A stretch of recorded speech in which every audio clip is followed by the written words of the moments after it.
Waziri wa mambo ya kigeni wa Urusi Sergei Lavrov anasema kwamba bara la Afrika sasa linaamka, watu wake sasa wanajua ni nini wanachokihitaji, na sasa itaibuka kama nguzo muhimu ya ulimwengu wa pande nyingi, yani multipolar world. Waziri huyo wa mambo ya kigeni wa Urusi amesema Afrika itakuwa ndio nguzo ya msingi ya mpangilio unaoibukia wa nchi nyingi duniani na itakuwa na jukumu kubwa katika siasa na uchumi wa kimataifa. Waziri huyo wa Urusi Sergei Lavrov anaeleza zaidi. Akizungumza katika mkutano wa 45 wa baraza la wakuu wa mashirika ya katiba ya shirikisho la Urusi katika wizara ya mambo ya kigeni ya Urusi, Lavrov alisisitiza kwamba nchi zote barani Afrika sasa zinatafuta kusimamia maliasili zao kwa maslahi yao ya kitaifa, huku zikiendelea kuwa wazi kwa ushirikiano wa kimataifa. Anasema zaidi, katika mawasiliano yetu na marafiki zetu wa Afrika, tunazingatia kile ningeita mwamko wa pili wa Afrika. Afrika inaamka na sasa ipo katika mwamko mwingine tena ambao haujawahi kushuhudiwa, na wao ndio watakuwa nguzo muhimu ya kusimama kidete kwa ajili ya kile tunachotaka na tunachoita multipolar world, yani ulimwengu wa pande nyingi. Waziri huyo wa mambo ya kigeni amesema mtindo huu unathibitisha kwamba bara la Afrika tayari limeamka na kwamba jukumu hili litaendelea kukua, moja ya nguzo za kuunda mpangilio wa ulimwengu wa nchi nyingi, na litachukua jukumu muhimu zaidi katika siasa za kimataifa, za kiuchumi na za kifedha.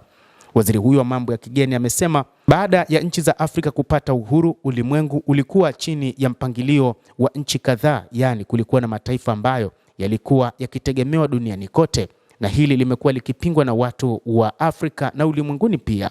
Sasa ni wakati ambapo Afrika wanaungana na BRICS na hata nchi yetu ya Urusi na China katika kukabiliana na mfumo huu wa upande mmoja, yani kutegemewa kwa mataifa ya Ulaya ulimwenguni, na kwamba mataifa mengine kuonekana hayawezi kutoa thamani yoyote ulimwenguni. Lavrov alisisitiza kwamba hali iliyopo sasa ya mataifa fulani kuwa na maamuzi juu ya mataifa mengine ni jambo ambalo haliwezekani, na hili limewaathiri sana Waafrika, na ndicho ambacho kinaifanya Afrika isimame kidete juu ya mfumo ambao tunautangaza wa multipolar world.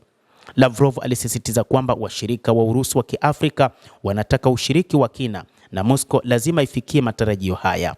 Mwelekeo huu bila shaka ni wa kimkakati kwetu, ni mojawapo ya vipaumbele vyetu, anasema waziri huyo wa mambo ya kigeni wa Urusi Bwana Sergei Lavrov. Waziri huyo wa mambo ya kigeni pia alifichua kwamba mkutano ujao wa mawaziri wa jukwaa la ushirikiano kati ya Russia na Afrika unatarajiwa kufanyika Afrika, hasa katika nchi ya Misri jijini Cairo mnamo tarehe 19 hadi 20 Desemba. Utaangazia maandalizi ya mkutano wa 3 wa kilele wa Urusi na Afrika uliopangwa kufanyika mwakani 2026.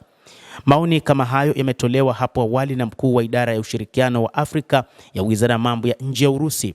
Mnamo Aprili, Tatian Dovgalenko alielezea Afrika kama moja ya nguzo muhimu katika uundaji wa mpangilio mpya wa ulimwengu wa sehemu nyingi, akiashiria kile alichokiita mabadiliko ya kitektonik katika masuala ya kimataifa.